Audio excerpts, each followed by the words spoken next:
네, 목사님. 네, 괜찮을 것 같습니다, 목사님.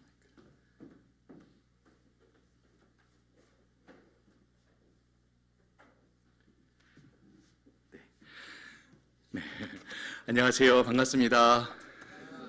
네, 처음에 좀 세팅하느라고 좀 분주하게 왔다 갔다 해서 죄송합니다. 저는 합동신학대학원 대학교에서 기독교 교육을 가르치고 있고요. 3년 반 전에 학교에 부임을 했습니다. 그래서 지금 아직까지 현재까지는 학교에서 제일 따끈따끈한 제일 젊은 교수이고요. 이렇게 귀한 우리 교회에 한샘교회에 초대해 주셔서 다음 세대를 향한 이 꿈과 마음을 우리 엎드림 두드림 헌신 예배라 들었는데 같이 나눌 수 있어서 정말 감사합니다. 팬클럽이 생겼다니 정말 감사드리고요. 오늘 이제 오후 예배 우리 엎드림 두드림 헌신 예배로 드린다고 알고 있습니다. 저도 저희 딸들이 뒤에 와 있지만 저도 여러분 제가 한 가지 질문해도 됩니까? 엎드림이 여성도이신가요? 두드림이 여성도이시군요. 엎드림이 남성도이시군요. 네, 저도 이제 엎드림입니다. 엎드림의 한 사람으로서 오늘 우리 다음 세대를 마음에 품고 함께 기도하고 또 함께 우리가 이 시대 속에서 우리 다음 세대를 어떻게 좀 믿음 위에 신앙 위에 세워야 할까 함께 고민하는 시간이 되기를 바랍니다. 하나님께서 이 자리를 이렇게 예비하시고 계획하신 줄 믿으십니까? 아멘. 네, 하나님께서 계획하신 시간이니 하나님께서 또한 반드시 일하시리라 여러분 믿으십니까? 아멘. 네, 하나님께서 이 시간을 통해서 우리의 마음과 심령에 먼저 일하여 주시기를 또 나아가서 우리가 섬기는 우리 언약의 자녀들 우리 다음 세대 아이들의 그 마음과 삶에 일하여 주기를 기대하는 마음으로 우리 함께 기도하고 시작하도록 하겠습니다. 살아계신 하나님 감사합니다. 하나님 오늘 귀한 우리 과천 한샘교회 온 성도들과 함께 다음 세대를 향한 하나님의 이 꿈과 마음을 나누게 하시니 감사합니다. 다음 세대를 위해서 참 열심을 품고 한마음 한뜻이 되어서 애쓰고 수고하는 교회를 통해서 하나님께서 힘있게 일하실 줄 믿습니다. 이 시간 우리가 섬기는 우리 천하보다 귀한 우리 교회의 언약의 자녀들 다음 세대 영혼들을 위해 한자리에 모였사오니 하나님 오늘 예배를 통해 우리의 마음과 삶 가운데 또 우리 다음 세대의 마음과 삶 가운데 놀라운 능력으로 역사하여 주셔서 주님께서 우리의 헌신을 통해서 주님께서 큰 열매를 거두실 줄로 믿사오며 모든 말씀 예수 그리스도의 이름으로 기도하옵나이다. 아멘. 오늘 여러분들과 나누고자 하는 주제는 바로 우리 권사님들께서 이렇게 추천을 해주셨던 그 주제입니다. 여러분 한번 다 같이 한번 읽어볼까요? 시작. 네, 이상한 신세계라는 제목인데요. 여기서 말하는 이상한 신세계란 말 그대로 우리가 살아가고 있는 오늘날의 이 시대, 우리 이 세상이 우리가 이전에 알던 세상과는 좀 다른 좀 이상한 그런 세계가 되어가고 있다라는 그런 의미입니다. 이 표현은 사실 제 표현은 아니고요. 똑같은 제목의 이 책을 쓴 칼 트루먼이라고 하는 굉장히 유명한 신학자가 쓴 이 책의 제목입니다. 제목이 이상한 신세계인데요. 부제가 이렇게 됩니다. 잘 안 보이셔서 제가 읽어드릴게요. 부제가 사상가들과 활동가들은 어떻게 정체성을 재정의하여 성혁명을 일으켰는가라는 이 부제를 갖고 있습니다. 다시 한번 읽어드릴게요. 사상가들과 활동가들은 어떻게 정체성을 재정의하여 성혁명을 일으켰는가라는 부제입니다. 이 책의 전체 내용을 한마디로 한 문장으로 이렇게 요약할 수가 있는데요. 우리 다 같이 한번 읽어볼까요? 시작.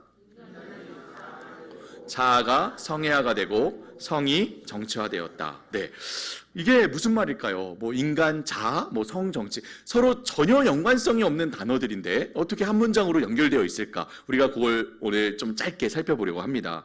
우선 첫 번째인데요. 우리 다 같이 한번 읽어볼까요? 시작. 인간이 자아가 되었다. 네, 인간이 자아가 되었다. 이 말은 우리 인간이란 존재가 우리 존재가 그 중심을 자기 스스로의 내면에 둔다라는 그런 의미입니다. 물론 우리에게는 내면 세계가 있죠. 그리고 우리 모두 인간이기 때문에 인간으로서 당연히 자아를 갖고 있습니다.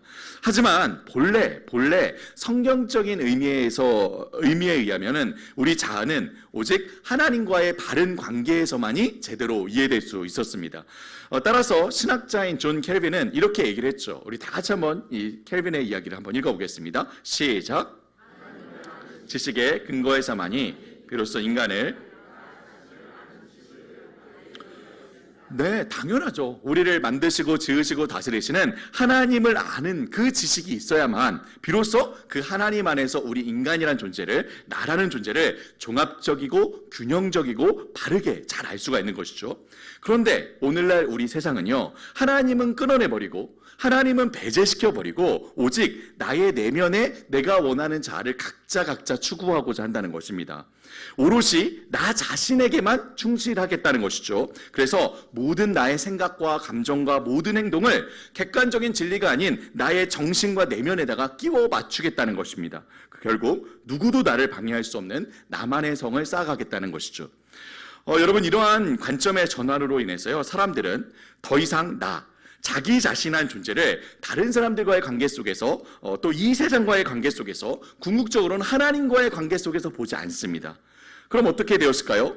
그저 자유로운 존재인, 모든 것들로부터 자유로워진 존재인 내가 나의 내면의 소리를 잘 듣고 그것을 나의 정체성으로 삼으면 된다는 것이죠.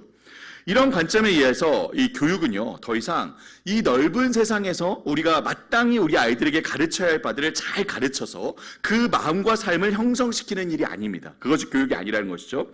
교육의 목적은 그저 각자 자기 자신이 자기 내면으로 느끼는 것을 외부로 표현해내도록 도와주는 일이 되었습니다.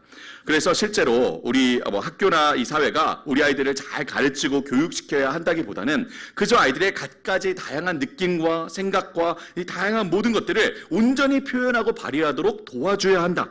이렇게 움직이고 있다는 것이죠. 마음을 읽어주어라, 무엇을 강요하지 말아라, 그저 다 자기 마음대로 하도록 내버려 두어라라고 한다는 것입니다.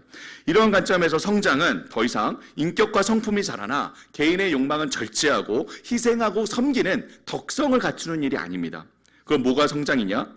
오직 개인이 발견한 그 내면의 세계를 아무런 방해 없이 자유롭게 표출해내는 것, 표현해내는 것. 그래서 자아 실현을 하는 것을 성장이라고 생각을 한다는 것이죠.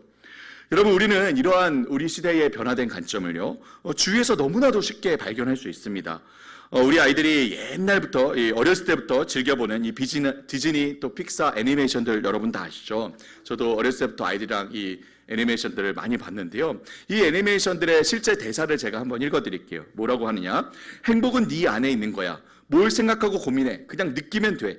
과거에 얽매이지 마. 네 마음이 원하는 소리를 따라가. Let it go, let it go. 죄송합니다. 내버려도 그냥 놔둬. 네가 하고 싶은 대로 해. 대부분 다 이렇게 너를 얽매는 모든 것들은 다 벗어 던져버리고 네가 진정으로 원하는 자아를 찾아라. 그래서 행복을 이루라고 그렇게 이야기합니다. 또 여러분, 우리 아이들, 청소년 아이들이 늘 귀에 꽂고 듣는 K-팝 아이돌 노래 가사도 마찬가지입니다. 제가 또 가사를 그대로 읽어드릴게요. 너의 내면의 소리에 귀를 기울여. 난 나야. 누구도 나를 막을 수 없어. 진짜 나를 찾아.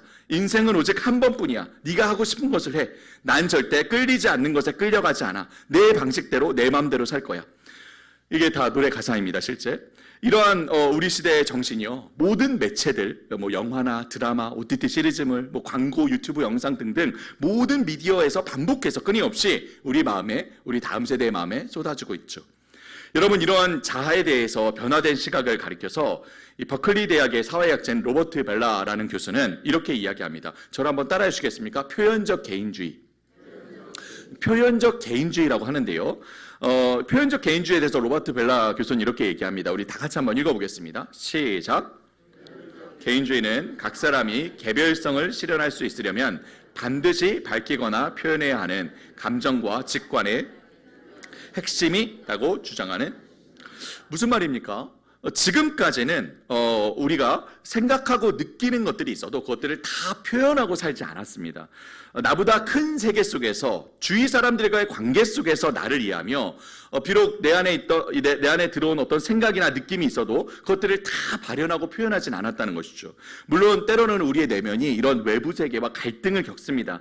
하지만 결국 나를 둘러싼 이 세상과 사람들과의 관계 속에서 진정한 나를 찾아가는 과정으로 생각했죠. 그런데 이제는 그게 아니라는 거예요. 이제는 그저 내가 원하고 생각하고 느끼는 것들이 있다. 그러면 모두 표현해내야 한다라고 생각한다는 겁니다. 아무런 경계 없이 표출해내야 한다고 생각하는 것이죠. 똑같은 말을 캐나다 맥길 대학의 철학 교수인 찰스 테일러 교수는 진정성의 문화라고 하는데요. 표현적 개인주의 신념이 우리 사회와 문화에 펼쳐지는 양상을 진정성의 문화라고 합니다. 이 진정성의 문화에 대해서 또 이 찰스 테일러 교수는 이렇게 얘기하는데요. 우리 다 같이 한번 읽어볼까요? 함께 읽겠습니다. 시작. 문화는 우리 각자가 자신의 인간성을 실현하는 고유의 방식이 있으며 사회나 이전 세대나 종교적 권위나 정치적 권위에 따라 외부에서부터 우리에게 강요된 모범을 따르는데 굴복하는 것과는 대조적으로 자신의 모범을 찾아 삶에서 실행하는 일이 중요하다는 문화이다. 네, 무슨 말입니까? 아까 우리가 이야기했듯이 예전에는 사람들이 나라는 존재를 보다 큰 관계들 속에서 이해하며 비록 내 안에 들어온 어떤 불현듯 들어온 어떤 감정, 생각, 욕망, 의지가 있어도 그것들을 다 표현하지 않았죠. 나를 둘러싼 세상에서 바른 결정과 판단을 추구해 나갔습니다. 그런데 이제는 그 모든 내 생각과 감정과 의지와 욕망을 반드시 표현해내야 하는 세상이 되었다는 거예요. 오히려 그것이 이 세상에서 당연한 일이고 올바른 일이고 모두가 추구하는 장려되는 일이 되었다는 것입니다. 그렇게 주위의 누구도, 부모도, 교사도, 사회의 어떤 누구도 그런 개인의 욕망을 제재할 수 없으며 국가나 나라도 이런 개인의 욕망과 의지를 보장해 주어야 한다라고 생각한다는 거예요. 여러분, 요즘 방송이나 인터넷 온라인 세계에서 북해 문화가 그렇게 인기를 끌고 있는 이유가 여기에 있습니다. 내 안에 나를 다 담을 수 없는 거예요. 내 안에 수많은 생각과 감정과 의지들이 있는데 나라는 이 물리적인 단일 존재 안에는 그것들을 다 담아낼 수가 없는 겁니다. 그러니까 계속해서 온라인이라는 가상세계에 나라는 존재 이외에 여러 계정들을, 여러 부캐들을, 여러 자아들을 만들어내는 거예요. 나의 모든 생각과 감정과 욕망을 다 표현해낼 수 있는 여러 다른 존재들을 만드는 것이죠. 여러분, 예전에는 이런 모습을 우리가 어떻게 보았습니까? 예전에는 이런 모습을 병리적 현상으로 보지 않았습니까? 우리가 정신분열증이라고 하잖아요. 나라는 존재가 있는데 여러 존재가 있는 거예요. 근데 이제는 이러한 현상이 더 이상 병리적 현상이 아닙니다. 너무나도 자연스러운 현상이고 누구나 다 바라고 욕망하는 일이 되었죠. 그 모든 나를 다 표현해내고 실현시켜야만 하는 그런 시대가 된 것입니다. 여러분, 우리 잘 아는 80년대 그룹인 시인과 촌장 잘 아시죠? 시인과 촌장의 대표적인 곡이 무엇입니까? 잘 아시네요. 네. 대답을 하신 분은 이제 나이가 네, 가시나무입니다. 가시나무. 여러분이 가시나무라는 노래가 어떻게 시작됩니까? 내 속엔 내가 너무도 많아 라고 시작하잖아요. 그죠? 그런 거예요. 내 속에 내가 너무도 많아. 그죠? 내 속에 이렇게 내가 너무도 많아. 그래서 나의 내면의 괴로움과 고뇌를 얘기합니다. 하지만 예전에는 그걸로 끝이 아니었다는 거예요. 그때 모든 노래나 영화나 드라마를 보면요, 이러한 나의 이 고뇌, 나의 괴로움을 나를 둘러싼 큰 세상 속에서 실존적으로 이해하며 고뇌하며 갈등하는 건데 결국 진정한 나를 찾아가는 과정으로 그렸습니다. 그런데 오늘날은 어떠할까요, 여러분? 오늘날의 이 변화된 시각을 전 세계적으로 세계 최고의 인기를 누리고 있는 이 BTS, 여러분 다 아시죠? BTS의 아이돌이라는 곡을 보면 알 수가 있습니다. 여러분, 아이돌이라는 곡 아십니까? 잘 모르시죠? 네, 제가 불러드릴게요. 한번 들어보십시오. 네, 연습을 많이 했습니다. 요즘 아이들 노래인데 한번 해보겠습니다. 네. 목사님 네. 혹시라도 네. 내 속 안에 몇십 몇백 명의 내가 있어. 오늘도 다른 날 맞이해. 어차피 전부 다 나에게 공보다는 그냥 달리네. 러닝맨 와! 네. 네, 열심히 연습했는데 네, 박수도 안 쳐주시고 네, 감사합니다. 네. 자, 여러분, 그렇죠. 우리 다 같이 한번 더 이 가사를 한번 읽어볼게요. 함께 읽어볼게요. 시작. 내 속 안엔 몇십 몇백 명의 내가 있어. 오늘도 다른 날 맞이해. 어찌없이 전부 다 나에게 고인보다는 그냥 달리네. 네. 여기 나오잖아요. 내 속 안에 몇십 몇백 명의 내가 있어. 가시나무와 똑같죠. 그죠? 내 속엔 내가 너무도 많아. 똑같잖아요. 근데 그 다음에 뭐라고 합니까? 이제는 고민하지 않겠다는 거예요. 그죠? 이제는 고뇌할 필요도 없다는 거예요. 어차피 전부 나라는 거죠. 오늘도 다른 몇십 몇백 명의 나를 맞이하며 그냥 고민할 필요 없이 다 표현하며 살면 된다는 것입니다. 그냥 달려가면 된다는 것이죠. 이게 오늘날 변화된 시각이라는 것입니다. 자, 이처럼 우리 시대는요, 인간, 다른 사람들과 이 세상과 궁극적으로는 하나님과의 그 관계 속에서 비로소 균형 있는 관계 속에서 나의 자아를 이해하는 그런 총체적 관점에서 인간, 이 자아가 아닌 이 세상, 타인, 또 하나님과의 모든 관계는 끊어내버리고 오로지 나 자신을 그 마음의 중심에 둔 채 그 내면 속에 자기 존재를 매몰시켜버린 자아만이 남은 시대가 되었다는 거예요. 그리고 그 결과 이전에는 존재하지 않았던 이상한 현상들이 펼쳐지기 시작하는데요. 바로 인간이 자기 내면 안에 그렇게 매몰되어서 덩그러니 자아만 남아버리자 이 세상을 완전히 다른 시각으로 바라보며 예전과는 다른 이상한 신세계로 변화시켜가는 현상이 일어나는 거예요. 그 대표적인 현상이 무엇이냐? 바로 두 번째 성애화 현상입니다. 우리 다 같이 한번 읽어볼까요? 시작! 자아가 성애화가 되었다. 이건 무슨 말일까요? 여러분 모두 잘 아시듯이 오늘날 성이라는 이슈요. 성이라는 이슈는요. 우리 사회에 아주 첨예하게 대립하는 핫 이슈가 되어 있습니다. 정치적으로, 사회적으로, 종교적으로 진영을 나누는 핵심적인 이슈가 되어 있죠. 그런데 칼 트루먼은 이러한 겉으로 드러나는 이슈와 현상의 심층에는 근원적인 대립점이 있다고 이야기하는데요. 바로 오늘날 성이라는 이 이슈, 이 성 정체성이든 성적 지향이든 이 성이라는 이슈가 이렇게 우리 사회의 뜨거운 감자로 떠오르고 있는 근원적인 이유는 바로 표현적 개인주의, 아까 살펴봤던 표현적 개인주의에 있다는 거예요. 오늘날 성에 대한 이슈의 근본적인 문제는 그것이 단순히 지금까지 우리가 금지해왔던 어떤 도덕적인 경계를 넓혀서 더 많은 형태의 성적 표현들을 포함시키는 데 있지 않다는 거예요. 그게 문제가 아니라는 거예요. 그럼 뭐가 문제냐? 트루먼은 이렇게 이야기하는데요. 우리 다 같이 한번 요 말 좀 길지만 함께 읽어보겠습니다. 시작!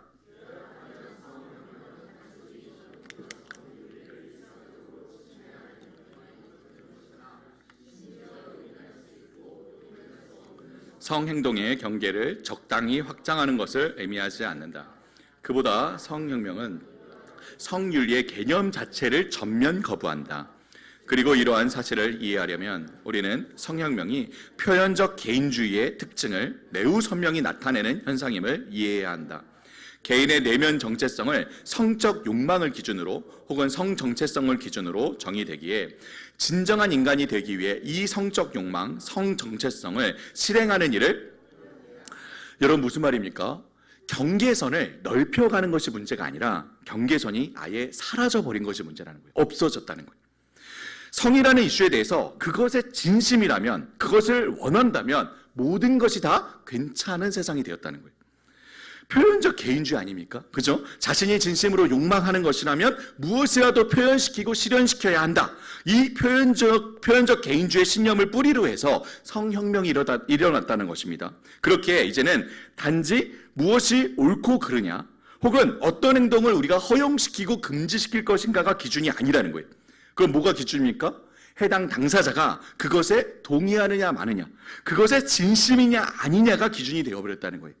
그래서 오늘날 혼전성관계든 동거든 결혼 혹은 비혼이든 혼외 출산이든 불륜이든 외도든 동성애든 성전환이든 모든 성에 대한 이슈에 대한 윤리적 가치 판단의 기준이 어디에도 존재하지 않습니다. 물론 지금 우리가 뭐 아동성애라든지 혹은 동물성애라든지 이런 좀 변태적인 부분에까지 제한이 사라지진 않았지만 사실 표현적 개인주의 신념에 의하면 이미 경계선은 없는 시간 문제일 뿐이죠. 모든 기준은 오로지 하나, 무엇입니까? 무엇이죠? 해당 당사자가 그와 같은 행동에 동의하는지의 여부인 거예요. 동의하는지. 성에 관련된 어떠한 이슈도 본래적인 도덕적 윤리적 테두리가 존재하지 않습니다. 도덕적 테두리를 제공하는 것은 이 행동에 관여하는 이들의 동의 혹은 비동의에 달려있게 된 것이죠. 여러분 조금 이따가 이 성에 대한 이슈는 우리가 실질적인 예와 함께 조금 더 설명을 드리겠습니다. 자, 이처럼 두 번째, 인간이 자아가 된 일이 발판이 되어서 오늘날 자아가 성애화되는 현상이 일어나고 있습니다. 곧 인간이 자기 존재 안에 그렇게 매몰되어 버리자 그 자아가 내 안에 있는 욕망, 특히 가장 근원적이고 원천적인 성에 대한 욕망, 성적인 욕망 자체를 자기의 정체성으로 삼는 일이 일어난 거예요. 이러한 성혁명은 결국 그 뿌리에 표현적 개인주의라는 신념을 기초로 발생했기 때문에 자연스럽게 세 번째 현상으로 넘어가는데 우리 여러분 세 번째 현상 같이 한번 읽어볼까요? 시작! 네, 성이 정치화되는 일로 넘어갑니다. 이게 무슨 말이냐? 여러분 아까 얘기했듯이 성이라는 이 이슈는 오늘날 그저 개인적인 일탈이나 변태적인 성향의 문제가 아니라고 했습니다. 성이라는 이슈는 우리가 지금까지 살펴보았듯이 인간이라는 존재를 모든 관계들로부터 끊어내버리고 진정으로 자유로운 존재로 만들겠다는 표현적 개인주의, 인본주의적 신념의 기초에서 발생한 것입니다.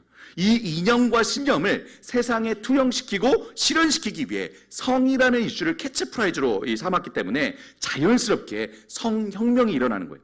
이전에 사람들이 알아왔던 모든 성에 대한 가치 판단, 관념, 규제, 전통들을 다 뒤집어 엎는 혁명을 일으켜야 하며 이것을 위해서는 대중들을 사로잡고 변화시키기 위한 정치적인 활동이 반드시 수반되게 되는 거죠. 트루먼은 그래서 다음과 같은 모든 현상들이 대중의 생각들을 바꾸고 있다라고 얘기하는데요. 우리 다 같이 한번 읽어보겠습니다. 시작! 성과 관련해 현재와 같은 방식으로 생각하는 이유는 많은 요인이 합류한 결과이다. 경구피임약은 성을 출산과 분리하는 작업을 저렴하고 손쉽게 만들었다. 요약하면 성혁명은 유희활동으로서의 성행위를 과거에 그랬던 것보다 훨씬 현실적인 선택 안으로 만들었다. 주류 문화에 진출한 플레이보이와 코스모폴리탄은 문란한 성관계를 남녀 모두에게 근사하고 매력적인 것으로 소개했다. 무과실 이혼의 부상은 결혼을 정서적 유대로 격화시켰다. 우리 한 번만 더 읽어볼까요? 시작! 페미니즘 수사학은 자기의 몸과 섹슈얼리티에 대한 여성의 통제를 주장했다. 인터넷은 외설물에 대한 접근성을 크게 확대했으며 더 많은 사람이 외설물을 이용하면서 외설물에 전통적으로 수반된 사회적 낙인은 줄어들었다. 드라마, 시트콤, 심지어 상업 광고도 성을 무료로 즐길 수 있는 오락으로 소개했다. 이 목록은 계속할 수 있지만 상황은 분명하다. 철학부터 과학기술과 대중문화에 이르는 일련의 복합적 요소들이 우리가 성에 대해서 직관적으로 생각하는 방식을 무슨 이야기입니까? 어떠한 신념과 믿음을 자기의 이 믿음으로 삼고 있는 사람들은요, 그 신념을 중심으로 세상을 바라보고 그 신념으로 세상을 변화시켜 가기를 바랍니다. 이건 우리 기독교인들도 마찬가지죠. 우리는 이 기독교 신앙, 이 복음을 믿는 자들이기 때문에 이 믿음의 눈으로 세상을 바라보고 그 믿음으로 세상을 변화시키기를 바라죠. 아무도 아멘을 안 하시네요.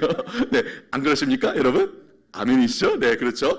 그런데 인본주의자들도 마찬가지라는 거예요. 이 인본주의자들도 마찬가지로 인본주의적인 이 신념을 자기의 이 모든 정치적, 학문적, 사회적, 문화적인 노력들을 통해서 이 세상을 그 인본주의적 신념으로 물들이기 위해서 힘을 쓰는 겁니다. 특히 이들은 성이라는 이슈를 자기들의 신념을 세상 가운데 관철시키기 위한 핵심 전략으로 삼았기 때문에 전방위적으로 성혁명을 일으키는 거예요.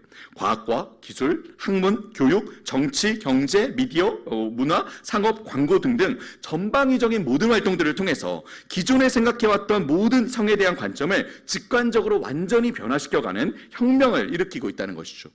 정말 안타까운 것은 그 혁명이, 그 변화가 완전히 먹혀 들어가고 있다는 거예요, 우리 세상에. 그래서 불과 10년 전, 불과 5년 전만 해도요, 우리가 성적으로 완전히 불합리하다, 부도덕하다고 여겨졌던 모든 일들이 오늘날에는 너무나도 자연스럽고 오히려 권장되는, 장려되는 상황이 우리 현실 세계에 펼쳐지고 있습니다.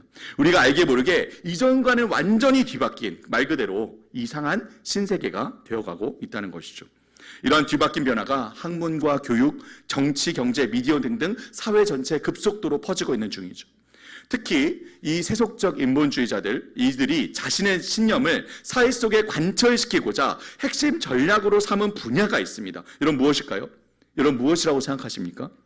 이 세상을 사로잡고 자신의 신념대로 변화시키기 위해 반드시 장악해야 하는 영역과 분야가 있죠. 이런 무엇입니까? 무엇일까요? 바로 교육입니다. 교육. 여러분 그런 말 들어보셨습니까? 세상을 변화시키고 싶고 사회를 뒤바꾸고 싶다면 젊은이들의 마음을 사로잡아라. 그죠? 젊은이들, 우리 아이들 다음 세대가 변화되면 그 다음 세상은 자연히 변화되는 거예요. 그죠? 교육을 사로잡고 있죠. 인본주의자들도 세상을 자기의 신념에 따라 변화시키기 위해 아주 의도적이고 전략적으로 이 교육의 영역을 장악하고 끊임없이 변화시켜 갑니다. 여러분 아마 학교에서 얼마나 빠르게 이런 변화들이 일어나고 있는지 아시는 분은 아실 거예요. 여러분 혹시 우리 아이들 교육 현장에 창체라는 과목이 있다는 거 다 아시죠? 네. 창의적 체험 활동, 창의적 체험 학습에 줄여서 창체라고 합니다. 예전에 제가 학교에 다닐 때만 해도 CA 혹은 HR 이런 학급 활동, 혹은 봉사 활동 이런 시간에 이제 개편해서 창체라고 이제 바꾸었습니다. 그런데 예전에 제가 학교에 다닐 때만 해도 이런 학급 활동 혹은 이런 특별 활동을 한 주에 한 1시간 정도, 2시간 정도 했던 걸로 기억하는데요. 오늘날에는 이 창체가요, 다른 어떤 과목보다도 시수가 가장 많습니다. 심지어는 국영수보다도 많습니다. 그러니까 이 창체라는 과목이 오늘날 한국 교육의 가장 근간을 이루는 핵심 과목이 되고 있는 거예요. 그런데 이 창체 시간에 무엇을 가르치느냐? 이 시간에 여러 활동들을 합니다. 봉사활동, 동아리활동, 직업활동 여러 활동들이 포함되는데 그 시간을 통해 무엇을 가르치느냐 이런 교육을 시키는데요. 우리 5가지 한번 같이 읽어볼까요? 시작!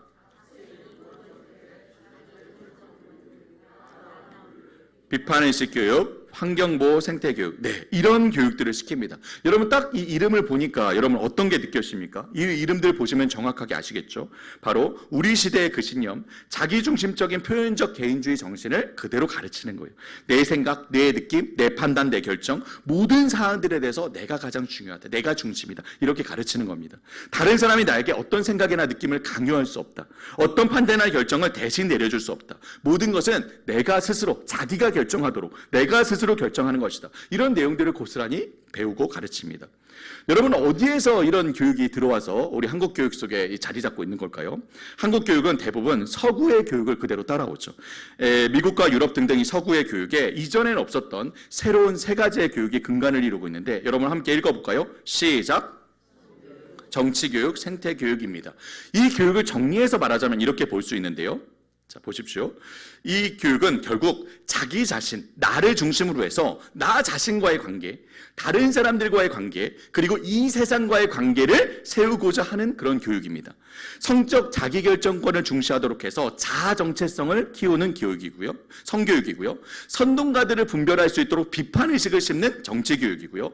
환경을 중시하고 동물들의 권리를 높이는 생태교육을 시킵니다. 이 교육들이 이름만 조금씩 바뀌었을 뿐 우리나라에도 똑같이 한국에도 들어와서 지금 학생권 조례, 자기결정권, 나다움 교육, 비판의식 교육, 환경보호, 생태교육 다 창체 시간에 그대로 배우고 있는 교육인 거예요. 근데 여러분 과연 이 교육이 우리 아이들을 정말 바르게 잘 키울 수 있는 교육일까? 우리가 생각해 봐야 합니다. 많은 교육학자들이 이 교육에 열광을 합니다. 이 교육이 우리 다음 세대들을 정말 바르게 제대로 키울 수 있는 교육이 될 거라고 생각을 합니다. 물론 여기에서 말하는 바들 중에 우리가 긍정적으로 바라보아야 할 부분이 있습니다. 아이들 자아 정체성을 잘 세우는 것 당연히 해야죠. 중요한 교육입니다. 아이들이 쉽게 선동당하지 않고 올바른 기준으로 분별력을 갖도록 하는 것 필요한 교육입니다. 생태 환경을 잘 지키고 보호하는 교육 반드시 필요한 교육이고 성경적인 원리들을 갖고 있어요. 그런데 이 교육에 문제가 있습니다. 여러분 보시기에 무엇이 문제인 것 같으세요? 이 교육에 문제가 있어요. 이런 교육, 자아교육, 관계교육, 자연교육, 이 교육의 중심에 결국 누구를 두겠다는 거죠? 네, 맞습니다. 나 각자 자기 자신이 있는 거예요. 하나님은 없습니다. 당연하죠. 공교육에 하나님이 어디 있겠습니까? 하나님을 철저하게 배제시켜 놓고 하나님은 끊어버리고 나 스스로를 바라보게 하는 자아교육이고요. 하나님 없이 다른 사람과의 관계를 세우는 관계교육이고요. 하나님 없이 세상과의 관계를 재구성하는 교육이라는 거예요. 하나님을 배제시켜버리고 각자 나 자신, 자기 자신을 중심에 둔 채 모든 관계를 재구성하는 한마디로 표현적 개인주의 정신에 입각한 교육이라는 거예요.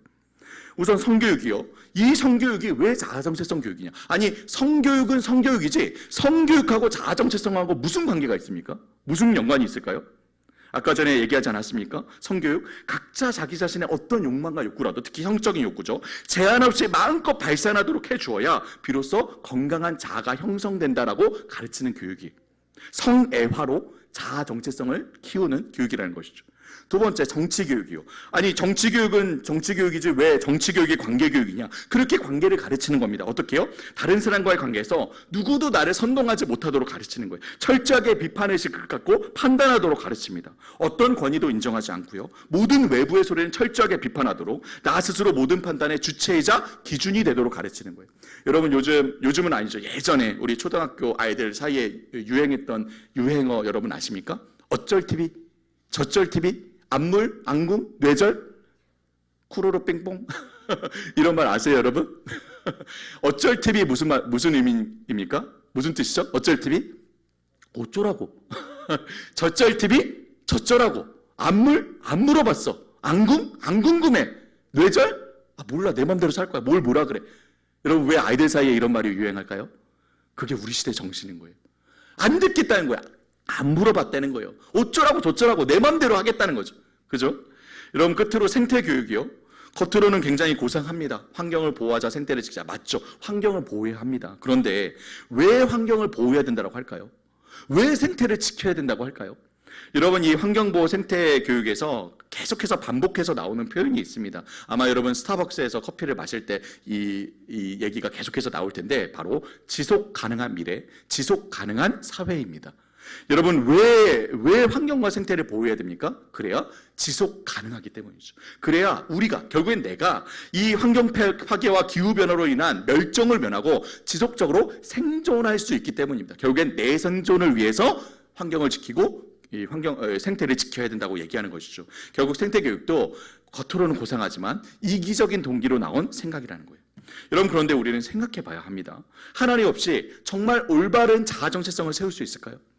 하나님 없이 정말 이웃과의 바른 관계를 우리가 세울 수 있을까요? 하나님 없이 정말 이 세상을 정말 지키고 보호하려는 진정한 동기를 일으킬 수 있을까요? 아니요. 하나님 없으면요, 결국에는 무엇밖에 안 남는 겁니까? 나밖에 안 남는 거예요. 자기 자신. 결과적으로는 극단적인 개인주의 혹은 집단주의 이상 이하로밖에 갈 수 없는 겁니다. 특히 여러분, 이 성교육을 우리가 좀 잘 보아야 하는데요. 성교육에서 우리가 잘 아는 한 인물이 나옵니다. 여러분, 정신분석학의 아버지가 누구입니까? 정신분석학의 아버지 지그문트 프로이드. 여러분 다 들어보셨죠? 프로이드라고 합니다. 이 프로이드는 사람의 자아, 이 에고라고 하는 이 자아가 언제 어떻게 형성된다라고 주장을 했느냐, 바로 인간의 본능과 욕구, 주로 이제 프로이드는 이 인간의 욕구의 원천을 성에 대한 욕구라고 보았죠. 성에 대한 욕구인데요, 이를 리비도 혹은 이드라고 합니다. 프로이드는 이 성적인 본능, 이 리비도, 이드가 생길 때에 한 사람의 자아가 형성되기 시작한다라고 보았어요. 그런데 이 성적 본능, 리비도가 생길 때에 슈퍼 에고라고 하는 그 사회의 어떤 규범이나 윤리나 도덕이 이 성적인 본능을 계속해서 공격하고 죄책감을 주면 자아가 잘 형성이 안 된다라는 거예요. 그래서 이 자아가 죄책감 가운데 제대로 자라나지 못하고 굉장히 종속적인 존재가 된다라고 주장을 했습니다. 누가요? 프로이드가. 제가 아닙니다, 여러분. 오해하지 마십시오. 제가 아니라 프로이드가요. 그래서 유럽의, 미국의 성교육은요, 이런 성적인 욕구, 충동, 리비도를 더 이상 어떤 권위도, 부모나 교사나 사회나 어떤 것도 결코 억제하거나 억누르고 죄책감을 주어서는 안 된다라고 가르칩니다. 그럼 어떻게 하는 거죠? 어떻게 하겠다는 겁니까? 그렇게 성교육을 시키는 거예요. 어떻게 해요? 자기가 결정하도록. 자기가 결정하도록. 저를 한번 따라해 주겠습니까? 성적 자기결정권 교육. 네. 성적으로 자기가 결정하도록 가르치는 교육이라는 거예요. 그래서 이렇게 가르칩니다. 성적인 욕구가 있니? 그럼 다른 사람에게 피해를 주지 않는 선에서 네가 건강하게 즐기면 돼 라고 가르치는 거예요. 아이들의 성적인 욕구 막지 마라. 자기가 그렇다는데, 자기가 그 성적 욕구가 있다는데 그거 자기가 결정해서 그 욕구를 즐길 권리가 우리 아이들에게도 있다라고 가르치는 거예요. 성적인 지향, 남자가 남자에게 끌린다, 여자가 여자에게 끌린다, 그거 내비둬라. 막지 마라. 자기 성향이 그렇다는데 그거 막으면 자아가 형성이 잘 안 된다고 가르치는 거예요.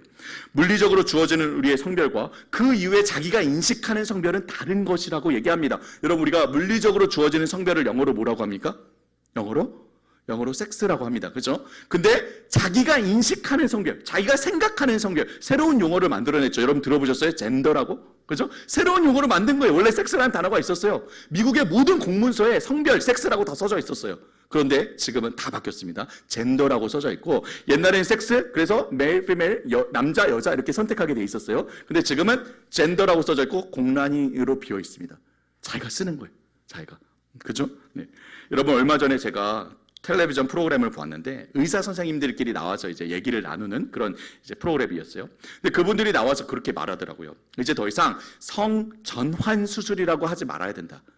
우리가 이제 성을 바꾸는 그런 수술을 성전환 수술이라고 얘기하잖아요. 근데 이제 성전환 수술이란 말이 잘못됐다는 거예요. 그렇게 쓰면 안 된다는 거예요. 그럼 뭐라고 얘기해야 한다고 할까요? 여러분 혹시 들어보셨습니까? 성확정 수술이라고 해야 된다고 하더라고요. 이게 무슨 말인지 아시겠죠? 그러니까 네, 맞습니다. 물리적으로 우리에게 주어지는 성별은 확정되기 이전의 성별이라는 거예요. 그 이후에 내가 인식하는 성별이야말로 성을 확정하는 수술이라는 거예요. 그죠?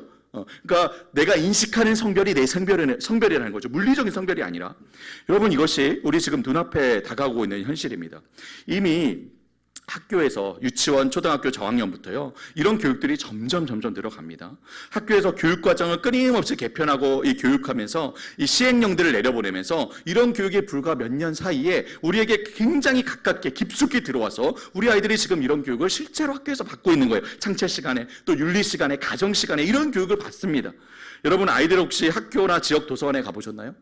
이런 책들이요, 젠더를 교육하는 책들, 동성애 지지하는 책들, 나다움 책들, 교육책들, 비판의식 교육을 위한 책들이 빼곡하게 꼽혀져 있습니다. 우리 아이들 유치원 때부터 이런 그림책들부터 찾아서 읽도록 돼 있어요. 여러분, 혹시 스마트폰에 이런 이모티콘이 있는 거 아시나요? 아이폰인데요. 여러분, 스마트폰 보시면 이런 이모티콘이 다 있습니다. 여기 한번 보십시오. 일단 제일 왼쪽에 여자가 있고 남자가 있고, 그 다음 뭔가 정체성이 좀 애매한 누군가가 있어요. 그죠? 그리고 그 다음에 보십시오. 여자랑 남자랑 손잡고 있는데, 그 다음 여자랑 손잡고 있고, 남자랑 손잡고 있죠. 그 다음에 여자, 남자 사이에 하트가 있는데, 그 다음 또 어떻게 돼 있습니까? 여자랑 여자 사이에 하트가 있고, 남자랑 남자 사이에 하트가 있죠. 그 다음에 또 보면 여자 아이랑 여자 아이 사이에 하트가 있고요. 남자 아이랑 남자 아이 사이에 하트가 있어요. 그리고 어떻게 하고 있습니까? 입을 서로 내밀고 입맞춤을 하고 있습니다. 그 다음에 이제 패밀리 이모티콘이 나오죠. 아빠, 엄마, 아이가 나오는데요. 그 다음 보시면 엄마, 아이가 나오고 아빠, 아이가 나옵니다. 우리는 이모티콘 잘 사용 안 하니까 그냥 이제 모르고 넘어갈 수 있는데, 아이들이 매일매일 사용하는 이모티콘에 이런 이모티콘이 있는 거예요. 아이들이 이거 보면서 어떤 생각을 할까요? 자연스러운 거구나, 당연한 거구나, 다 그런 거구나, 그렇게 생각하지 않을까요? 여러분, 혹시 페이스북 다 아시죠? 페이스북 요즘 뭐 아이들 많이 사용하지는 않습니다. 근데 얼마 전에 페이스북을 이제 가입을 할 때에 성별을 선택하잖아요. 근데 성별을 선택할 때 커스텀이라는 선택을 하면요, 드롭다운 메뉴가 그 다음 나오는데, 성별을 몇 개가 선택하도록 나올까요? 성별이 몇 개를 선택하도록 나올까요? 몇 개일까요? 여러분, 무려 60개의 성별을 선택할 수 있도록 나옵니다. 성별이 남자랑 여자 외에 몇 개라고요? 60개가 있다는 거예요. 60개. 제일 위에 젠더 프레이드는 뭐냐? 1시간 후에는 남자, 1시간 후엔 여자, 1분 후엔 남자, 1분 후엔 여자. 계속해서 바뀌는 거예요. 나는 남자, 나는 여자, 나는 남자, 나는 여자. 네, 이렇게 계속해서 바뀌는 거예요. 그게 젠더 프레이드거든요. 그 외에도 60여 개의 성별이 있다는 거예요. 최근에 제가 조사한 바에 따르면 지금은 성별이 몇 개가 있는 줄 아십니까? 무려 300개가 넘게 있습니다. 성별이 어떻게 300개가 있을까요? 제가 이해시켜 드릴게요. 심지어는 어떤 성별이 있냐면 아이스크림 성별이 있어요. 아이스크림 성별. 별 성별이 있고요. 스타, 밖에 보이는 스타, 별 성별이 있고, 물 성별이 있습니다. 물 성별. 내 성별은 남자, 여자 아니? 나는 물이야. 내 성별은 남자, 여자 아니? 나는 아이스크림이야. 나는 별이야. 그렇게 치면 몇 개나 만들 수 있을까요? 끝도 없이 만들 수 있겠죠. 여러분, 이게 이해가 되십니까? 세상이 이렇게 비합리적으로 흘러가고 있는 거예요. 그러니까 성별이 남자, 여자, 나라는 어떤 존재의 특성, 하나의 특성을 얘기하는 것이 아니라 그것 자체를 아까 얘기했잖아요. 성애화로 자아 정체성을 삼는 일이 일어나는 거예요. 그게 내 존재가 되는 거예요. 나는 아이스크림, 나는 별, 나는 물, 나는 돼지, 나는 뭐.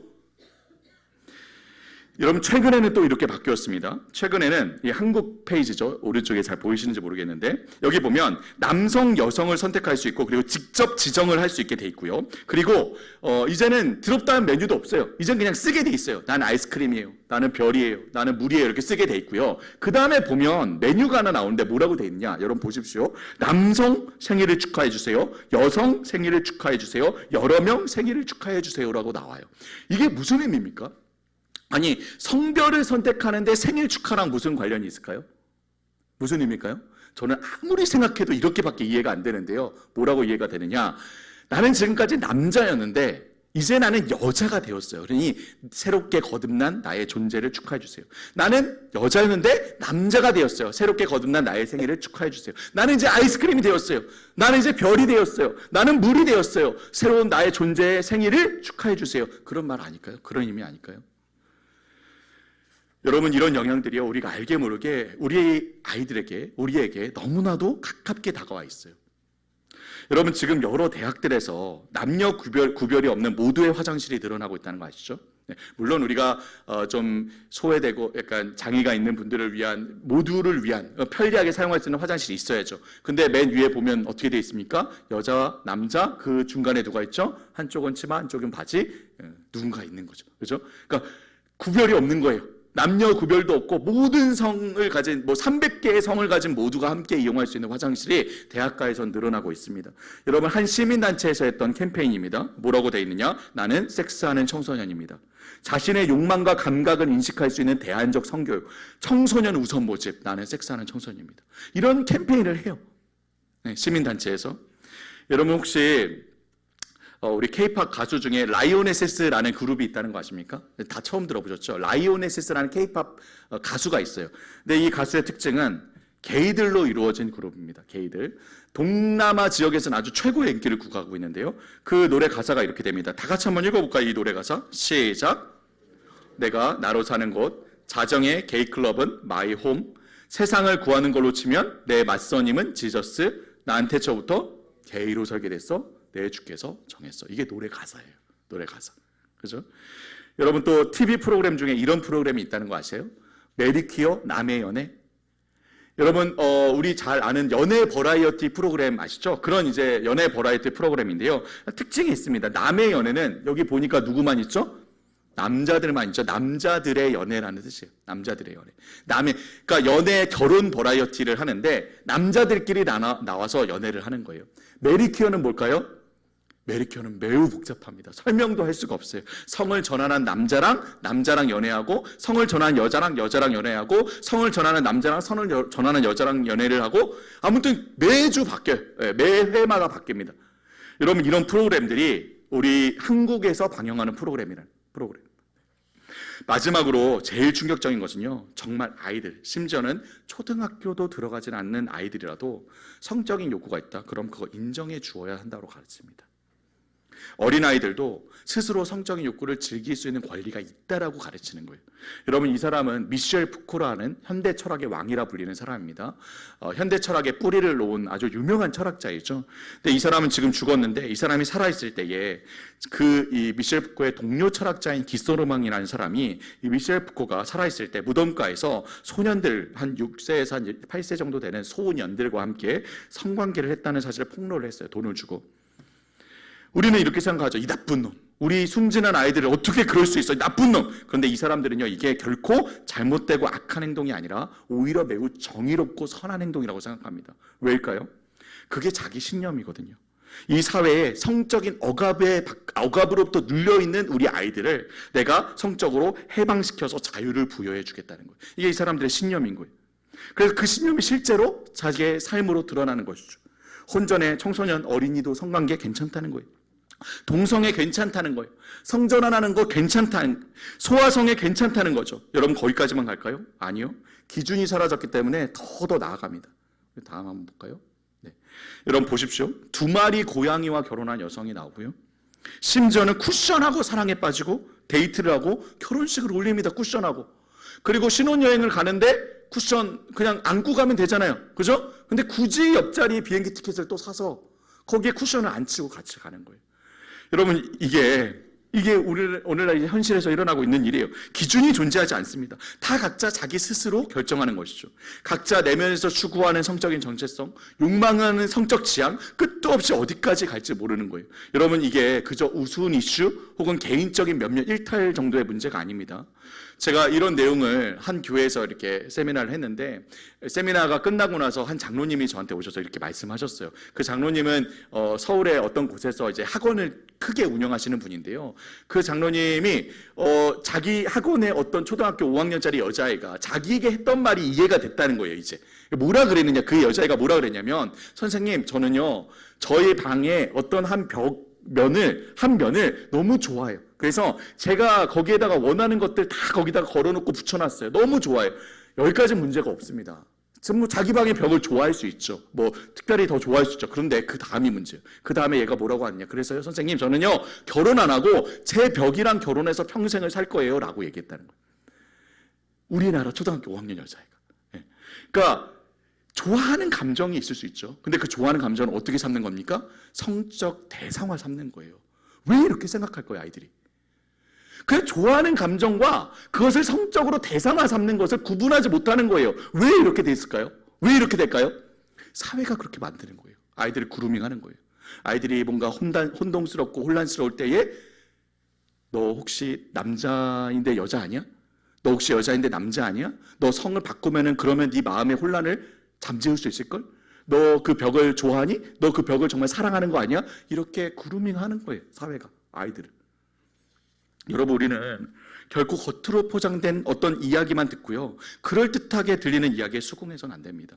이 시대가 어떤 시대이고 그 시대를 분별하고 그 이야기들의 뿌리에 어떤 전제가 있는지, 그것이 어떤 결과로 드러나는지 우리가 볼 수 있어야 된다는 것이죠. 지금 우리 아이들이 학교에서 배우고 있는 이 교육이요, 하나님 없이 자기 자신과의, 다른 사람들과의, 세상과의 관계를 세워보려는 이 시도들이 우리 자녀들에게 어떤 영향을 끼치고 있고 얼마나 그들의 삶에 파괴적인 결과를 낳을 수 있는지 알 수 있어야 된다는 것입니다. 사랑하는 한샘교회 성도 여러분, 지금까지 우리 시대가 어떤 시대이고 이 이상한 신세계 속에서 우리 아이들이 어떤 영향 속에 살아가고 있는지 살펴보았습니다. 여러분, 이런 이야기들을 준비하고 또 여러분들과 함께 나누면서 또 그 시대 속에서 살고 있는 우리 아이들을 생각할 때 제 마음이 찢어지고 정말 눈물이 납니다. 여러분도 저와 같은 심정일 거라고 생각해요. 이러한 시대 속에서 도대체 우리는 어떻게 해야 될까? 우리 교회는 어떻게 해야 될까? 우리 아이들을 이렇게 세상의 제자들로, 이 시대 정신의 이 희생자들로 그냥 내버려둘 수밖에 없는가? 오늘날 이런 시대 속에서 정말 우리가 우리 언약의 자녀들을 신앙으로 믿음 위에 세우기 위해서는 무엇이 필요할까? 정말 고뇌하고 기도하게 됩니다. 오늘 마지막으로, 그렇다면 이런 시대 속에서 정말 우리 다음 세대를 신앙 위에 세우기 위해, 믿음으로 양육하기 위해 무엇이 세워져야 하는지 마지막으로 좀 얘기하고 마치려고 하는데요. 여러분, 오늘 우리가 읽었던 그 말씀 기억나시죠? 마태복음 7장 24절로 27절인데요. 한 번만 더 같이 한번 읽어볼까요? 함께 읽겠습니다. 시작. 누구든지 나의 이 말을 듣고 행하는 자는 그 집을 반석 위에 지은 지혜로운 사람 같으리니 비가 내리고 창수가 나고 바람이 불어 그 집에 부딪히되 무너지지 아니하나니 이는 주체를 반석 위에 놓은 까닭이요 나의 이 말을 듣고 행하지 아니하는 자는 그 집을 모래 위에 지은 어리석은 사람 같으리니 비가 내리고 창수가 나고 바람이 불어 그 집에 부딪힘 무너져 그 무너짐이 아멘. 여러분, 우리의 삶, 우리의 인생을 비유하는 여러 비유들이 있는데 그중 가장 자주 등장하는 비유가 바로 집을 짓는 일의 비유를 하죠. 우리 모두 우리 인생이라는 삶이라는 이 집을 지어가고 있지 않습니까? 특히 우리 다음 세대 아이들은 이 집을 이제 막 짓기 시작하고 있는 중이죠. 근데 여러분, 집을 지을 때에 가장 중요한 일이 뭐라고 생각하십니까? 설계를 잘하는 것 중요합니다. 재료를 좋은 걸 쓰는 것 중요하죠. 성실하고 꼼꼼하게 잘 짓는 것 중요합니다. 하지만 이게 되지 않으면 아무 소용이 없죠. 여러분, 무엇일까요? 네, 맞습니다. 바로 터를 잡는 것, 기초를 세우는 것. 무엇 위에, 어떤 기초 위에 집을 세울 것인가가 굉장히 중요하죠.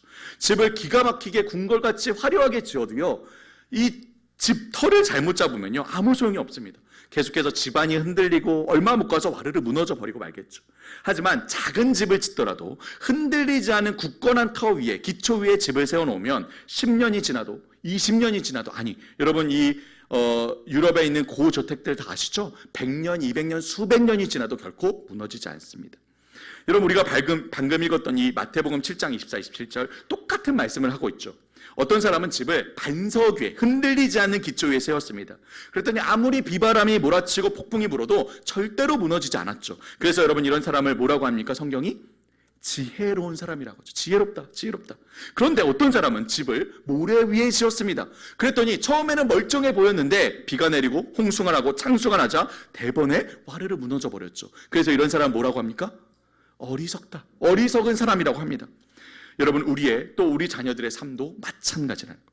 우리 모두가 다 각자의 삶을, 인생을 세워가고 있는데요, 과연 어떤 토대 위에 집을 짓냐에 따라서 이렇게 견고한 인생, 무너지지 않는 인생을 사는 지혜로운 사람이 될 수도, 여기저기 흔들리는 인생, 이리저리 방황하는 인생, 결국 와르르 무너져 내릴 어리석은 사람이 될 수도 있다는 것입니다. 그럼 사랑하는 성도 여러분, 우리 자녀들이 어디에 이 인생의 집을 세워야 할까요? 어디에요? 여러분, 우리 이 말씀 다 읽었잖아요. 어디에요? 여기 정확하게 나오죠. 바로 말씀 위에. 그죠? 내 말을 듣고 행하는 자는, 그죠? 그 집을 반석 위에 지은 지혜로운 사람 같으리니, 바로 하나님의 이 말씀의 반석 위에 집을 지어야 한다는 거예요.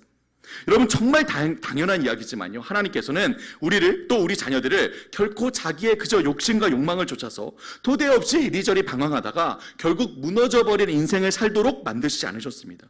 하나님께서는 정말 자녀들인 우리를 사랑하시고요, 우리가 행복하기를 바라시죠. 아멘이십니까? 아멘. 그래서 우리 인생을 쌓아야 하는 그 기초와 토대를 분명히 알려주셨어요. 분명히. 어디에요? 바로 말씀 속에. 그죠? 이 말씀 속에, 하나님의 계시의 말씀 속에 그 토대에 대해서 분명히 알려주셨습니다. 이 세상이 어떻게 시작되었는지, 어떻게 끝나게 되는지, 이 세상을 하나님께서 만드신 지으신 목적과 이유가 무엇인지, 그리고 이 세상 가운데 우리의 이 살아가는 인생이 어떤 의미를 갖는지, 우리가 무엇을 위해 어디에 가치를 두고 살아야 하는지 바로 이 말씀 속에 분명히 계시해 주셨다는 것이죠. 우리 아이들에게 정말 필요한 것이 무엇이냐? 바로 이 토대입니다. 토대. 바로 성경이 이야기하는 이 성경적인 세계관, 성경적인 인생관, 성경적인 가치관을 자기의 인생의 집을 지을 토대로 삶의 뿌리를 깊이 내릴 수 있는 터로 삼고 이 반석 위에 인생의 집을 설계하고 매일매일 그 집을 치워가야 하는 것이죠. 사랑하는 성도 여러분, 우리는 결코 우리 아이들의 마음속에요, 지극히 자기중심적인 이 표현적 개인주의 정신의 세상의 메시지가 뿌려지고 심기고 자라고 결국 그들의 삶에 열매를 맺도록 방치해서는 안 됩니다. 우리는 정말 우리 신앙의 가장 기초, 무엇이죠? 누가 우리의 왕이냐, 누가 우리의 주인이냐 가르쳐야 합니다. 결국 그래서 우리가 누구의 목소리를 따라야 하느냐, 누구의 말씀에 반응해야 하느냐 가르쳐야 한다는 것이죠. 우리 아이들이 앞으로 살아갈 그 평생의 삶 동안 모든 삶의 영역을 통해 누구를 위해 살아갈 것인지, 무엇을 위해 살아갈 것인지 우리가 가르쳐야 한다는 것입니다. 이것이 오늘날 우리 교회의 모든 어른 성도들, 우리 부모들이 함께 싸워야 하는 영적인 전쟁입니다. 여러분, 철학자 피터 버거라는 사람이 이런 말을 했습니다. 우리 다 같이 한번 읽어볼까요? 시작. 모든 영역에서 의식의 충돌이 벌어지고 있다. 네, 우리 삶의 모든 영역에서 의식과 의식의 싸움이 벌어지고 있다는 거예요. 똑같은 이야기를 데이비드 노글이라는 이 세계관 학자는 세계관 전쟁이다라고 얘기했고요. 또 똑같은 얘기를 제임스 데이비스 헌터라는 이 기독교 철학자는 문화 전쟁이다라고 얘기를 합니다. 모두 똑같은 얘기를 다르게 표현해서 하는 거예요. 무슨 말이냐? 바로 이 세상 모든 영역에서 서로 다른 두 개의 의식이, 두 개의 세계관이, 두 개의 문화가 서로 전쟁을 일으키고 싸움을 일으키고 있다는 거예요. 그럼 여러분, 무슨 의식과 무슨 의식과의 싸움입니까? 어떤 세계관과 어떤 세계관, 무슨 문화와 무슨 문화와의 싸움일까요? 바로 나를 중심으로 하는, 아까 얘기했죠, 표현적 개인주의, 나를 중심으로 하는, 인간을 중심으로 하는 이 시대의 가치, 이 자기중심적 세계관과 인본주의 세계관과 하나님과 하나님의 말씀을 중심으로 하는 성경적 세계관과의 싸움입니다. 여러분, 한번 이 그림을 봐주시기 바랍니다. 여러분, 이제 두 성이 함께 전쟁을 벌이고 있죠. 까만색 깃발의 휴머니즘, 인간 중심적인 자기중심적인 세계관과 크리스천이티, 이 기독교 세계관과 두 성이 서로 싸움을 벌이고 있습니다. 전쟁을 벌이고 있죠. 여러분, 우리는 종종 이 싸움에 겉으로 드러난 면만을 보고요, 거기에 모든 영향을 쏟아붓곤 합니다. 여러분, 이 세속적 인본주의, 이 세상의 가치관에서 나오는 여러 겉으로 드러난 문제들이 있죠. 여기 나오는 이제 빨간색 풍선들이 그런 것입니다. 도덕적이고 윤리적인 문제들, 동성애의 문제, 낙태의 문제, 가정의 파괴, 도덕적 상대주의, 이런 여러 이제 이슈들이 있죠. 여기에 우리가 모든 영향을 쏟아붓는다는 거예요. 우리가 다음 세대 아이들을 교육하는 일도 마찬가지입니다. 우리 아이들에게 겉으로 드러나는 문제들이 있습니다. 아이들 입시 경쟁 위주의 교육, 또 아이들의 인격과 성품의 파괴, 아이들 일탈의 문제, 중독의 문제, 게임 문제, 이런 여러 가지 문제들이 있죠. 우리가 거기에만 모든 영향을 쏟아붓곤 한다는 거예요. 물론 여러분, 이 싸움을 해야 됩니다. 이 싸움에서 지지 말아야 하죠. 그렇지만 여러분, 이 싸움의 핵심은 어디에 있을까요? 이 두 성과의 이 싸움의 핵심은 어디에 있는 것 같습니까? 바로 파운데이션에 있습니다. 기초와 토대에 있다는 거예요. 그래서 인간 중심의 세상에 기초하고 있는 인본주의 세계관은요, 우리 기독교 세계관의 그 중심, 토대, 무엇입니까? 바로 하나님의 주권과 하나님의 말씀을 집중해서 공격하고 있죠. 그래서 이제 거의 무너지기 일보 직전까지 갔습니다. 그런데 여러분, 크리스천이티, 보라색 깃발의 사람들 뭐 하고 있습니까? 여기 이 사람들 뭐 하고 있나요? 어떤 사람은 그래도 싸운다고 싸워서 포를 날렸어요. 그래서 빨간색 풍선 하나 터뜨렸습니다. 뭔지 모르지만 뭔가 겉으로 드러난 싸움 하나는 이긴 거죠. 그런데 그리고서 이제 승리했다라고 자처하고 있죠. 근데 자기 기초는 어떻게 되고 있습니까? 무너지고 있어요. 근데 겉으로 드러난 싸움 이겼다고 좋아하고 있는 거예요. 승리했다. 여러분, 그래도 이 사람은 가장 나은 사람. 그래도 싸우고 있잖아요. 그 옆에 있는 사람 보십시오. 뭐 하고 있습니까? 엉뚱한 대답포를 쏘고 싸우지도 않아야 되는 엉뚱한 싸움을 하고 좋아하고 있어요. 여러분, 제일 위에 있는 사람 뭐 하고 있습니까? 자고 있어요. 뭐? 싸움? 어디에? 모르는 거예요. 무슨 싸움이 있는지 없는지, 싸움이 벌어지고 있는지 없는지 모르는 거예요. 자고 있는 거죠. 그 아래에 있는 사람은 적어도 싸움이 있다는 걸 압니다. 인상 쓰고 있죠. 근데 뭐 하고 있습니까? 아무것도 안 하고 있습니다. 방관하고 있는 거예요. 여러분, 그래도 이 사람들은 낫습니다. 제일 심각한 것은 누구냐? 제일 아래에 있는 사람이에요. 여러분, 뭐 하고 있습니까? 이 사람? 뭐 하고 있죠? 자기 기초를 자기 손으로 허물고 있어요. 자기 기초를 자기 손으로 허물고 있습니다. 여러분, 무엇입니까? 하나님을 믿는다고, 예수님을 믿는다고 하는데 사실 그 마음의 중심에는 하나님이 아닌 자기가 있는 거예요. 그래서 자기가 자기 기초를 허물고 있는지도 모르고 아무 의식 없이 살아가고 있는 것이죠. 이 모습이 우리 한샘교회 성도들에겐 아무도 없다고 믿습니다. 아멘. 아멘. 감사합니다. 네. 그런데 여러분, 혹시 우리가 부모로서 혹은 이 교회의 어른 성도로서 우리가 다음 세대를 대하는 태도가 이렇지는 않은지 한번 여러분 생각해 보시기 바랍니다. 우리가 부모로서 혹은 교사로서 우리 어른으로서 우리 아이들과 그저 겉으로 드러나는 그 싸움만 붙잡고 씨름하면서 온 정신과 힘을 거기에만 쏟고 있지는 않습니까? 우리 다음 세대 아이들이 디뎌야 할 그 신앙의 기초, 마음의 중심에 하나님의 주권과 말씀은 다 허물어져 있는데 말이죠. 혹시 뭐가 문제인지 우리가 감을 못 잡고 엉뚱한 싸움을 싸우고 있거나 혹은 아무 감도 못 잡고 잠자고 있거나 문제는 하나도 방관하고 있지는 않습니까? 제일 심각한 것은 우리가 알게 모르게 혹시 우리의 모습을 통해서 다음 세대 아이들의 마음의 중심에 세워져야 할 그 하나님의 주권을 우리 손으로 허물고 있지는 않습니까? 신앙이 있다고 하지만 사실 우리 삶은 하나님이 중심이 아닌 자기 중심적인 삶을 살고 있기에 우리의 말로는 우리 아이들에게 신앙이 중요하다 하지만 우리의 삶으로는 지극히 자기 중심적인 가치를 전해주고 있지는 않냐는 거예요. 여러분, 우리 아이들의 이 마음의 중심에서 벌어지고 있는 이 중심의 싸움, 이 주권의 싸움을 우리가 놓친 채 드러나는 아이들의 문제만 해결하려고 들어서는요, 전혀 문제가 해결되지 않습니다. 오히려 세대와 세대 사이의 갈등만 심화되고 아이들로 신앙과 교회를 떠나도록 만들 뿐이죠. 사랑하는 성도 여러분, 이 싸움의 핵심은 다시 한번 어디에 있다고요? 기초에 있습니다. 기초. 그래서 이 그림처럼 되어야 하는 거죠. 피터 버거가 말하듯이, 데이비드 노글, 제임스 헌터가 동일하게 얘기했듯이 이 싸움은요, 의식의 충돌, 세계관 전쟁, 문화 전쟁, 즉 전제와 전제끼리의 싸움이에요. 전제와 전제. 우리가 다음 세대를 교육하고 세우는 데 있어서 그저 아이들의 겉으로 드러나는 문제들만 볼 것이 아니라 바로 이 전제. 무엇입니까? 누가 우리 아이들의 마음의 왕이냐? 누가 주인이냐? 여러분, 이 주권의 싸움이 핵심이라는 거예요. 세상이 얘기하듯이 내가 나의 왕이냐? 내가 주인이냐? 아니면 정말 하나님이 우리 아이들의 왕이시며 주인이시냐? 그래서 누구의 목소리에 귀를 기울이냐? 세상이 얘기하듯이 내 생각, 내 판단, 내 느낌, 내 결정, 내 내면의 소리에 귀를 기울이냐? 아니면 하나님의 말씀과 하나님의 음성에 귀를 기울이며 한 걸음 한 걸음 삶을 살아가느냐? 그래서 누구를 위해 살아가느냐? 세상이 얘기하듯이 나의 성공과 행복과 쾌락과 즐거움을 위해 살아가느냐? 아니면 하나님의 영광과 하나님의 기쁨을 위해 살아가느냐? 여러분, 이 주권의 싸움이 여러분 핵심이라는 것이죠. 결국 우리 아이들이 살아가는 평생의 삶 동안 과연 나의 왕국을 세워갈 것이냐, 아니면 하나님 나라를 세워가도록 할 것이냐. 여러분, 이 싸움이 핵심이라는 것이죠. 여러분, 저를 한번 따라해 주시겠습니까? 하나님의 주권, 하나님의 말씀, 하나님 나라, 이 세 가지가 우리 아이들의 마음의 중심에 있냐는 거예요. 여러분, 우리는 반드시 우리 사역과 우리 교육에 대해서 한번 물어봐야 합니다. 우리는 정말 우리 아이들의 마음에 그 주권을 가지신 우리의 왕 하나님에 대한 뜨거운 사랑과 열정을 우리 아이들의 마음에 세워주고 있습니까? 우리는 우리 아이들에게 하나님의 말씀을 그저 지식적으로만 전달하는 것으로 그치는 것이 아니라 정말 이 말씀이 우리 신앙뿐만 아니라 우리 삶의 핵심이라는, 그래서 이 말씀의 등불을 따라 한 걸음 한 걸음 삶의 걸음을 걸어가야 한다는 말씀에 대한 전적인 신뢰와 믿음을 전해주고 있습니까? 우리는 우리 아이들에게 끊임없이 자기 욕망, 자기 욕심, 자기 행복, 자기 기쁨, 자기 평안만을 바라며 자기 왕국을 세워가라는 이 세상의 메시지에 맞서서 아니다, 우리의 진정한 기쁨은 하나님께 있다, 우리의 진정한 열망은 하나님 나라에 있다, 하나님 나라를 소망하며 살도록 가르치고 있습니까? 우리 모든 교육과 사역을 통해 우리 아이들의 이 마음에 믿음과 소망과 사랑을 형성시켜야 하는 것입니다. 바로 이 토대 위에, 이 반석 위에 우리 아이들이 자신의 인생의 집을 지어가도록 우리가 세워야 하지 않겠습니까? 사랑하는 성도 여러분, 이제 말씀을 맺으려고 합니다. 여러분, 이 비전을, 이 꿈을 우리 과천 한샘교회가 우리 모든 부모님들이 마음에 품어주시기를 여러분 간절히 요청드립니다.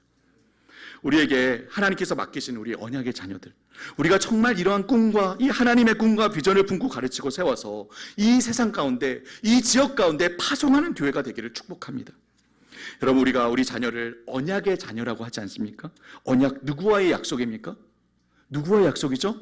하나님과의 약속입니다. 하나님과의. 이 세상을 지으시고 다스리시는 우리 왕 되신 하나님, 약속하신 것은 반드시 지어 성취하시는 하나님과의 약속의 자녀가 바로 우리 자녀인 거예요. 우리가 하나님의 뜻대로 우리 자녀들을 키워갈 때에 하나님께서 우리 자녀들을 통해 반드시 하나님의 선하신 뜻을 성취하실 것입니다. 사랑하는 성도 여러분, 우리 이러한 하나님의 비전과 꿈을 안고 마지막으로 함께 기도하지 않으시겠습니까? 우리 자녀들은 평생 우리에게 속해 있을 우리 소유가 아니라 하나님의 소유입니다. 언젠가 이렇게 우리 자녀들이 하나님 손에 붙들려서 하나님께 쓰임받기까지 우리에게 맡기신 하나님의 기업이죠.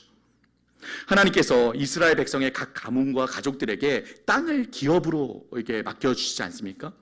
이스라엘 백성들이 그 땅을 기업으로 이렇게 갖게 될 때 하나님께서 이스라엘 백성이 반드시 지켜야 되는 한 가지를 가르쳐 주셨어요. 그 땅에서 그 땅을 잘 가꾸는 것도 중요하고 그 땅에서 좋은 열매를 거두는 것도 다 중요하지만 무엇보다도 지켜야 되는 딱 한 가지가 있었습니다. 여러분, 그것이 무엇인지 아십니까? 저를 한번 따라해 보십시오. 그 땅에 경계표를 옮기지 마라. 여러분, 이것만큼은 반드시 지켜야 했습니다. 여러분, 하나님의 기업으로 우리에게 맡기신 우리 언약의 자녀들도 마찬가지. 우리가 이 언약의 자녀들, 하나님의 기업들을 키워갈 때에 반드시 지켜야 될 한 가지는 그 땅에, 우리 아이들의 마음에 이 세상의 메시지가 심겨져서 그 아이들을 세상에 빼앗기지 않는 일입니다. 여러분, 우리 이 소망을 안고 함께 기도했으면 좋겠습니다. 하나님, 우리가 정말 하나님의 기업인 우리 자녀들을 양육하고 키우는 데 있어서 무엇보다도 반드시 우리 아이들을 시대의 정신에 빼앗기지 않겠습니다. 하나님의 기업, 언약의 자녀들을 이 세상 이야기, 이 시대 정신에 우리가 빼앗기지 않겠습니다.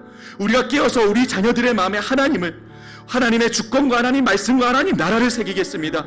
주 대신 하나님을 향한 사랑과 하나님 말씀에 대한 흔들리지 않는 믿음과 하나님 나라에 대한 소망을 새기겠습니다. 우리 자녀들의 이름을 불러가며 우리 함께 마지막으로 기도